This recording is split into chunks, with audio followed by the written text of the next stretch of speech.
Hey guys, मेरे YouTube channel पर आप सबका स्वागत है। चैनल के स्टार्टिंग से ही इंट्रो वीडियो देने से बेहतर मुझे कुछ स्टोरी देने लगा जो कि यूनिक भी है। सो अगर आप लोगों को मेरी ये कहानी पसंद आए तो लाइक, शेयर एंड सब्सक्राइब और बेल आइकन को भी प्रेस कर दीजिएगा ताकि मेरे अगली वीडियो का नोटिफिकेशन भी मिल सके। मैं आज की कहानी में बात करने जा रही हूँ अशोक वर्मा नाम के एक लड़के की जिसका उम्र करीबन 26 से 27 साल होगा। वैसे तो वो दिल्ली का रहने वाला है, लेकिन यहीं कहीं 1-2 साल से नए नए नौकरी लगने के चक्कर में वो पहली बार अपने घर से दूर बेंगलुरु सिटी में अपने कुछ दोस्तों के साथ रहता है। वो एक प्राइवेट सॉफ्टवेयर कंपनी में काम करता है। ऐसे ही रहते रहते उसे अब धीरे धीरे आदत सी पड़ने लगी थी। सब कुछ सही ही चल रहा था कि अचानक से कोरोना फैलने के वजह से चारों ओर भगदड़ मच गई। अशोक के सारे दोस्त एक एक करके अब अपने घर जा चुके थे, लेकिन प्राइवेट कंपनी और ऊपर से नए जॉब होने के वजह से उसे छुट्टी नहीं मिला। वो सोचा कि यहीं कहीं 1-2 महीने में ही अपना काम निपटा के घर के ओर रवाना हो जाएगा, लेकिन कोरोना के ज़्यादा फैलने के वजह से पूरे देश में लॉकडाउन का ऐलान किया गया। इसी दौरान बस, ट्रेन, फ्लाइट आदि सब भी बंद हो चुका था और अब जाके अशोक की कंपनी में छुट्टी मिली। प्राइवेट कंपनी तो है ही ऐसी, मॉर्निंग अपॉइंटमेंट और इवनिंग सस्पेंशन। यही सोचते हुए बेचारा कुछ कहे बिना मन ही मन अपने कंपनी को गाली देते हुए अपने बिल्डिंग में जा पहुंचा। हालांकि वो उस बिल्डिंग में रहता था, लेकिन काम के सिलसिलों में उसकी ज़्यादा वक्त ऑफिस में ही गुजरता था, इसीलिए वो कभी अपने कमरे के आसपास के लोगों के साथ मिला नहीं था।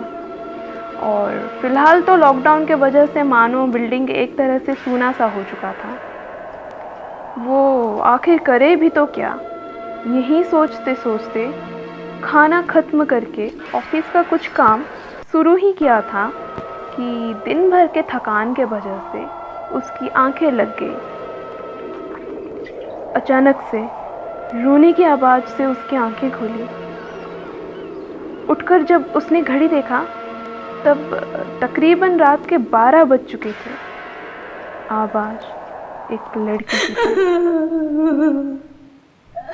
लेकिन भला इतनी रात के एक लड़की रो क्यों रही है? यही सोचते हुए घबराकर वो अपने कमरे के बाहर देखने चला गया।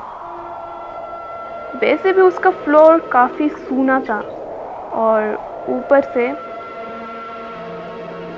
रात के अंधेरे में चीज़ें कुछ खास दिखाई नहीं दे रही थी। खैर, अपने फ़ोन के फ्लैश लाइट के मदद से अशोक धीरे धीरे आगे बढ़ने लगा।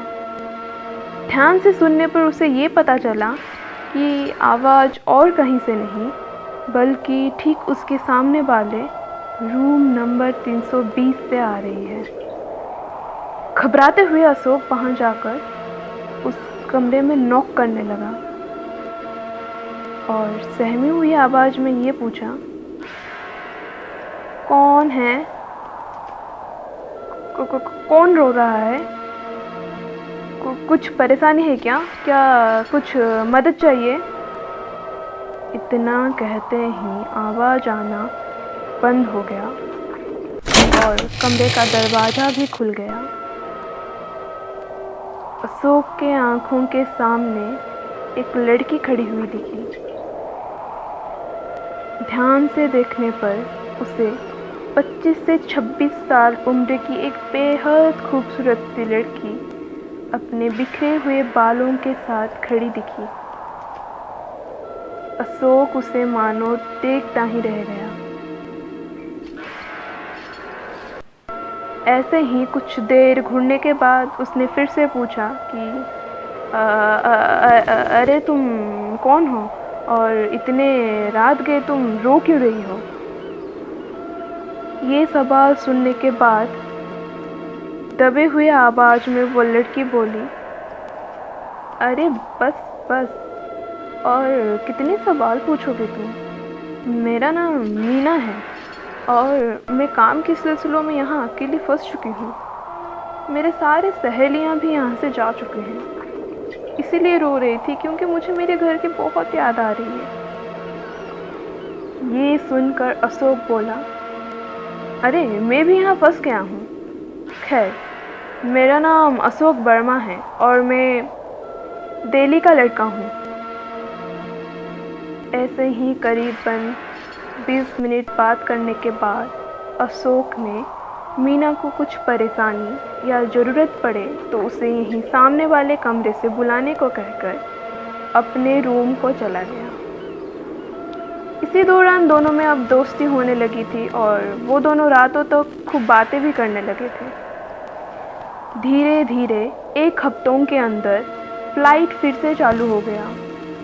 इसी मौके पर अशोक अपने बोरिया बिस्तर बांधने लगा और सोचा कि घर जाते जाते अपने नए दोस्त मीना को अलविदा कह के उसे अपने घर लौट जाने को कहे।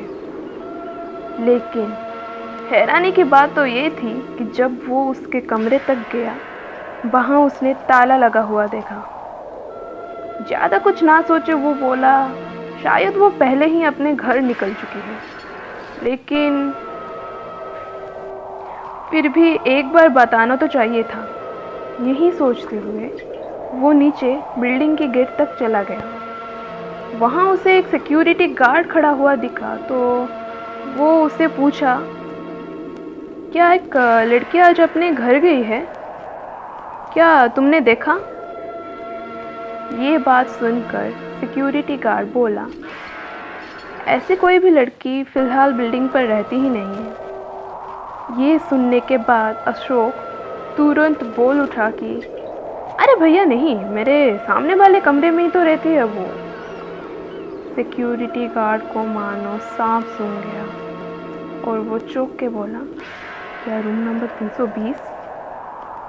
तो अशोक ने अपना सर हिलाया तो वो सिक्योरिटी गार्ड एक डरे हुए आवाज़ में बोला, सर यहाँ लगभग 2 साल पहले मीना नाम की एक लड़की पढ़ाई के सिलसिले में रहा करती थी, लेकिन पढ़ाई ना होने के डर से उसने उसी ही कमरे में रस्सी लगाकर अपनी जान दे दी थी। तभी से वो कमरा भी खाली ही पड़ा है। उसमें रहने तो काफ़ी लोग आए, लेकिन कोई टिक नहीं पाया। अक्सर रात के उस कमरे से उसकी रोने की आवाज़ें आती रहती है। वो तो आज भी बहुत सारे लोगों को दिख जाती है। खैर, आप ये सब बातें भूल जाइए और अपने घर चले जाइए। ये सारे बातें सुनकर मानो अशोक के पैरों तले से ज़मीन खिसक गई। एक वक्त के लिए उसे सब सपना सा लग रहा था। आज भी जब उसे इस बात का याद आता है तो मानो जैसे उसके शरीर में खून के जगह सांप रेंगने लगते हैं।